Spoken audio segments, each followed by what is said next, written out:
5 لوگوں کے لیے قربانی معاف ہے، خواہ یہ کتنے ہی امیر کیوں نہ ہو۔ اگر یہ 5 لوگ قربانی نہیں کرتے تو انہیں کچھ بھی گناہ نہیں ہے۔ ناظرین کرام، نبی کریم صلی اللہ علیہ وسلم نے فرمایا کہ 5 لوگوں کے لیے قربانی معاف ہے۔ اگر یہ 5 لوگ قربانی نہیں کرتے تو ان کے لیے کوئی گناہ نہیں ہے۔ جیسا کہ آپ جانتے ہیں کہ کچھ ہی دنوں کے بعد عید الاضحیٰ یعنی بقرہ عید کا تہوار آنے والا ہے، جس تہوار میں ہم قربانی کرتے ہیں اور قربانی کر کے حضرت ابراہیم علیہ السلام اور حضرت اسماعیل علیہ السلام کی یاد کو تازہ کرتے ہیں۔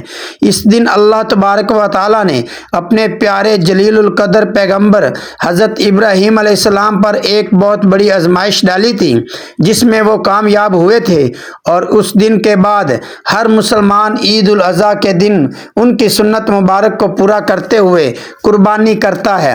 پیارے دوستو، قربانی کرنا اللہ تبارک و تعالیٰ کو بہت ہی زیادہ پسند ہے، اور قربانی کرنے کا ثواب یہ ہے کہ جانور کے جسم کا خون زمین پر گرنے سے پہلے اللہ اس شخص کے تمام گناہ معاف کر دیتا ہے۔ نبی کریم صلی اللہ علیہ وسلم نے فرمایا کہ اللہ کی رضا اور سچی نیت سے قربانی کرنے والے کو قربانی کیے گئے جانور کے ہر بال کے بدلے اللہ ایک نیکی عطا فرمائے گا۔ بقرہ عید ذوالحج کے مبارک مہینے میں منائی جاتی ہے، اور یہ مہینہ اللہ کو عام مہینوں سے زیادہ محبوب ہے، اور عید الاضحیٰ اسی مہینے کی 10 تاریخ کو منائی جاتی ہے، جس دن قربانی کی جاتی ہے، اور یہ دن اللہ تبارک و تعالیٰ کو عام دنوں کے مقابلے میں زیادہ محبوب اور پسند ہے۔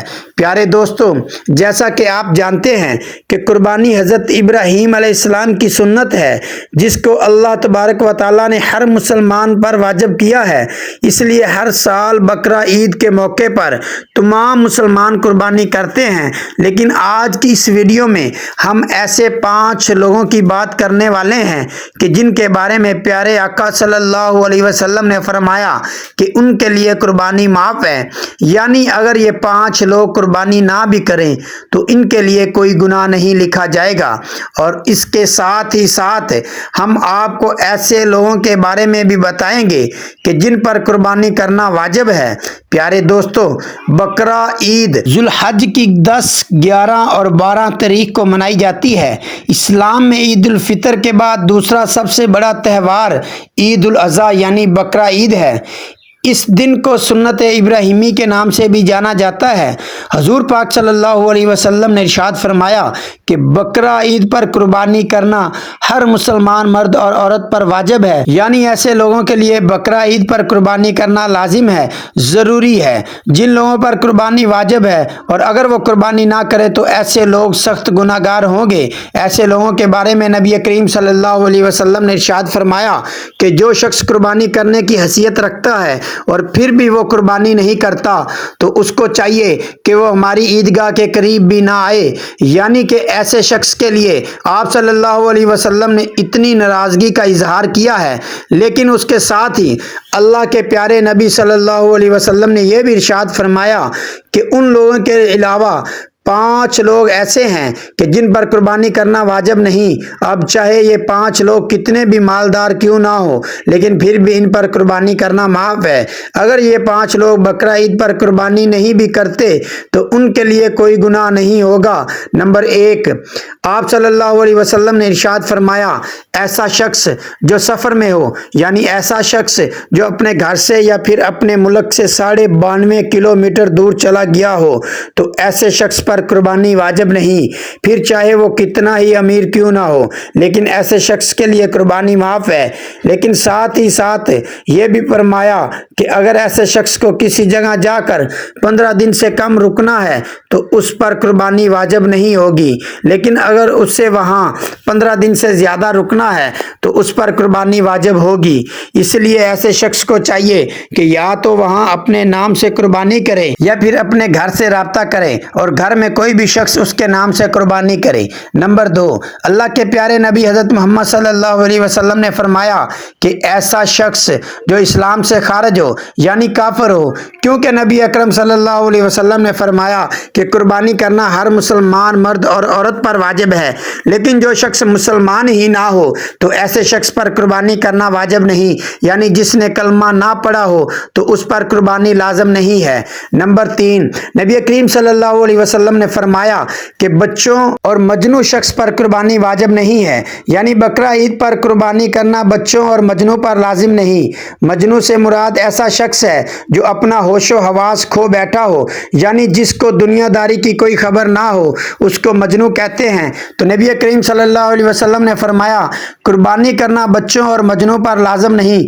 اگر یہ لوگ بقرہ عید پر قربانی نہیں کرتے تو ان کو کوئی گناہ نہیں ہوگا۔ نمبر 4، اللہ کے پیارے نبی حضرت محمد صلی اللہ علیہ وسلم نے فرمایا غلام پر قربانی کرنا لازم نہیں، یعنی کہ ایسے لوگ جو کسی کے غلام ہیں یعنی کسی کی غلامی کر رہے ہیں تو ایسے لوگوں پر بھی قربانی کرنا معاف ہے۔ اگر ایسے لوگ قربانی نہیں بھی کرتے تو ان کے لیے کوئی گناہ نہیں ہوگا، لیکن اگر ایسے لوگ عید الاضحیٰ پر جانور لا کر اس کی قربانی کر دیتے ہیں تو اللہ تبارک و تعالیٰ ان کو بہت زیادہ اجر و ثواب عطا فرمائے گا۔ نمبر 5، آپ صلی اللہ علیہ وسلم نے فرمایا کہ ایسے لوگ جو صاحب نسب نہ ہوں، یعنی جو لوگ صاحب نسب نہ ہوں تو ان کے لیے آپ صلی اللہ علیہ وسلم نے فرمایا کہ ایسے لوگوں کے لیے قربانی کرنا معاف ہے۔ اگر یہ قربانی نہیں بھی کرتے تو ان کے لیے کوئی گناہ نہیں لکھا جائے گا۔ صاحب نصاب سے مراد ایسا شخص ہے جس کے پاس 7.5 تولہ سونا یا 52.5 تولہ چاندی نہ ہو، یا پھر اس کے پاس اتنے سونے یا چاندی کی رقم موجود نہ ہو۔ اس کا مطلب یہ ہے کہ جس شخص کے پاس رہنے کے لیے مکان، کھانے کا سامان اور استعمال کپڑے اور روزانہ استعمال کی جانے والی چیزوں کے علاوہ 7.5 تولے سونا اور 52.5 تولہ چاندی کی رقم موجود نہ ہو تو ایسے لوگوں پر قربانی کرنا معاف ہے۔ پیارے دوستو، آپ بس اتنا ذہن میں رکھیں کہ قربانی ہر ایسے شخص کے لیے لازم اور واجب ہے جو کہ صاحب نصاب ہو۔ ایسے لوگوں کو ہر سال عید کے موقع پر قربانی کرنا ضروری ہے۔ ایسے لوگ اگر قربانی نہیں کرتے تو ان کے لیے سخت گناہ لکھا جائے گا۔ حدیث میں آیا ہے کہ قربانی کرنا اللہ پاک کو بے حد پسند ہے۔ اس میں سب سے بڑی فضیلت یہ ہے کہ جو شخص اللہ پاک کی رضا حاصل کرنے اور نیک نیت سے قربانی کرتا ہے تو اس کے لیے دنیا میں بھی بہت اجر و ثواب ہے اور آخرت میں بھی، اور ایسے شخص کے تمام گناہ معاف کر دیے جاتے ہیں۔ پیارے دوستو، اسی کے ساتھ آپ کو یہ بھی بتاتے چلیں کہ قربانی کرنے سے صرف صغیرہ گناہ ہی معاف ہوتے ہیں، کیونکہ کبیرہ گناہ صرف توبہ کرنے سے معاف ہوتے ہیں۔ اور اس کے ساتھ قربانی کرتے وقت صرف آپ کے ذہن میں یہ بات ہونی چاہیے کہ قربانی صرف اللہ کی رضا حاصل کرنے کے لیے کی ہے، نہ کہ کسی مقابلہ بازی یا دکھاوے کے لیے، کیونکہ ایسی قربانی کا کوئی بھی فائدہ اور ثواب نہیں ہے جو کسی دکھاوے یا پھر کسی مقابلے کے لیے کی جاتی ہے، بلکہ ایسے لوگوں کو تو قربانی کرنے پر ثواب کی بجائے گناہ ملتا ہے۔ اس لیے دل میں صرف یہی خیال رکھیں کہ ہم قربانی صرف اللہ کی رضا کے لیے کر رہے ہیں۔ قربانی کرتے وقت ایک بات کا خیال ضرور رکھیں، ورنہ قربانی ضائع ہو جائے گی۔ قربانی ایک نہایت ہی اہم فریضہ ہے۔ یہ جد الانبیاء حضرت ابراہیم علیہ السلام کی سنت مبارک ہے جو کہ اللہ رب العالمین کو اس قدر پسند آئی کہ اللہ پاک نے اسے قیامت تک کے مسلمانوں پر ان کی استطاعت کے مطابق واجب فرما دیا۔ قربانی جہاں ایک نہایت ہی اہم فریضہ ہے، وہیں قربانی ایک ایسی عبادت ہے کہ جس میں قدم قدم پر ریاکاری، دکھلاوا، بڑائی اور تکبر کے امکانات موجود ہیں۔ لہٰذا اپنی نیتوں کو درست کیجیے تاکہ آپ کی قیمتی قربانی ضائع نہ ہو جائے۔ اللہ تبارک و تعالیٰ سے دعا ہے کہ نیکی کی بات کو سننے، سمجھنے اور اس پر عمل پیرا ہونے کی طاقت و توفیق مرحمت فرمائے، آمین یا رب العالمین۔ پیارے دوستو، اگر آپ کو ہماری آج کی یہ معلوماتی ویڈیو پسند آئی ہو تو اسے لائک اور شیئر کر دیجیے اور میرے اسلامی و اصلاحی چینل کو سبسکرائب کر لیجیے۔ جزاک اللہ خیر کثیرا۔ اللہ ہم سب کا حامی و ناصر ہو۔ السلام علیکم ورحمۃ اللہ وبرکاتہ۔